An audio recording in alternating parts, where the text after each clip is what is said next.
Hi, I'm Kevin Nolan, and I am Coco Santa. The story of Coco Santa began about 10 years ago. My daughter was at preschool, and I just showed up with a Walmart suit and a smile and a black beard, and it was a really fun experience for everyone. And at that party, many of the guests told Kevin that they've never seen a Santa of color. And it's just one of those things that you just begin to accept that it was just the norm that Santa only came in one form. Yay! So I just want to show people a different option. All Santas are wonderful. I just wanted to be able to show an option to those that were interested. Since that preschool party, Kevin has spent each Christmas season bringing the joy of Coco Santa to the St. Louis area. Don't adjust your TV. I am a Santa of a slightly darker hue.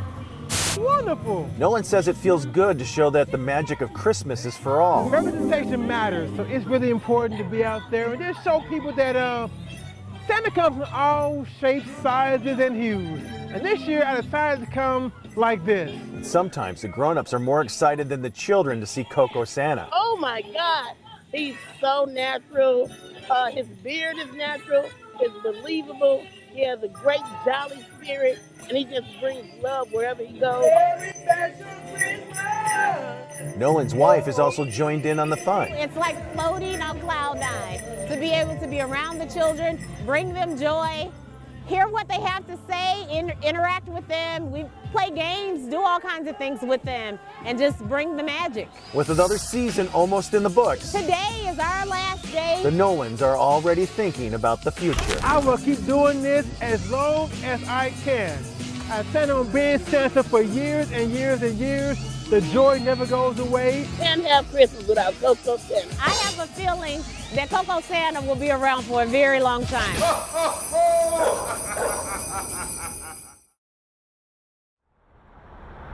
A cold, peaceful Saturday morning in February. But the silence on this winter's day is about to be broken. It's parade time, baby!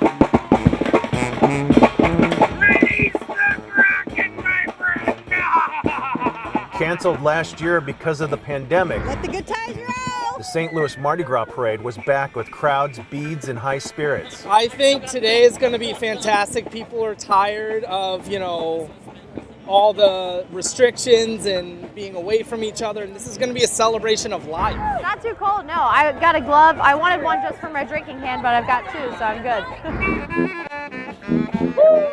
No freezing rain or snow on this parade, Hurricane season. but many had to brace themselves from the stiff hurricanes. I had a double shot in it, so.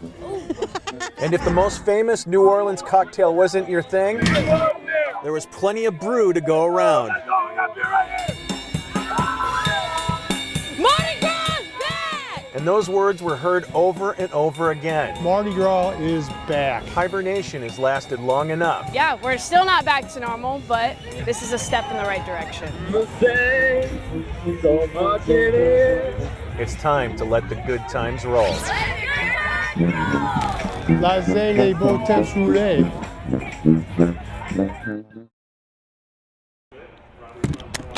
It's one of the oldest traditions in horse racing.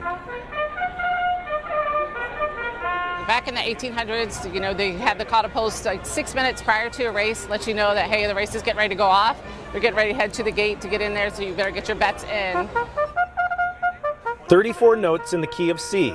No sharps, no flats, and no finger movement. The only hard part about it is just not messing up, because I'll play it seven times, so about 21 times a week. The song is called The Call to Post. Let's go down to Willie for the call to the post.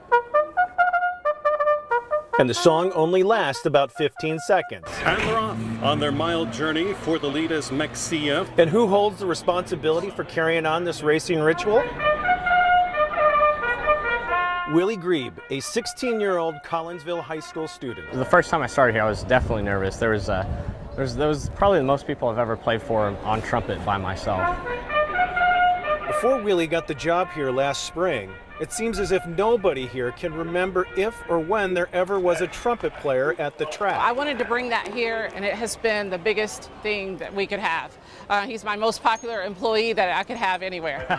And where do you find a horse track trumpet player? I called the Collinsville High School locally to see if they had anyone that, you know, could play, that had to, you know, do the instrument. Luckily, they had one.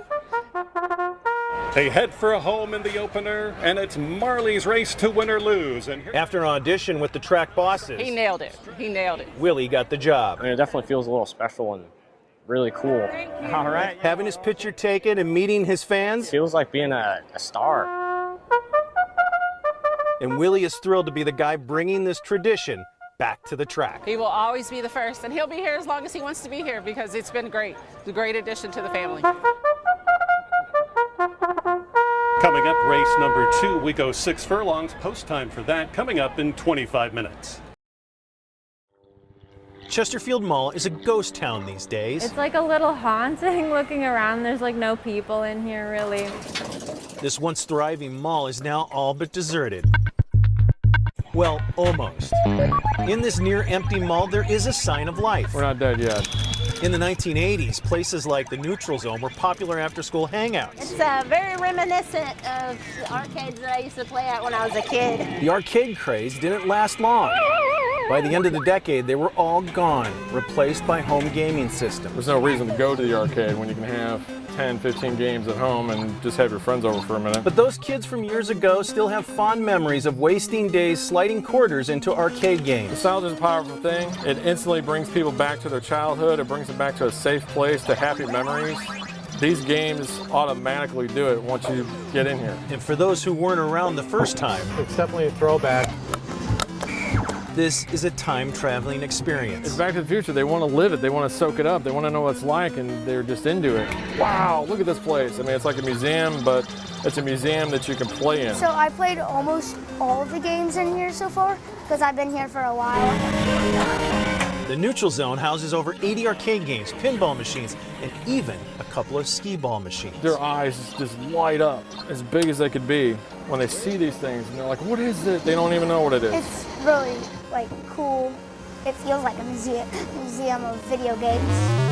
And if you want a piece of magic to bring home, I want a game for my basement now. The owners say they can make that happen. Talking about old toys from 1980 that I have that we're selling.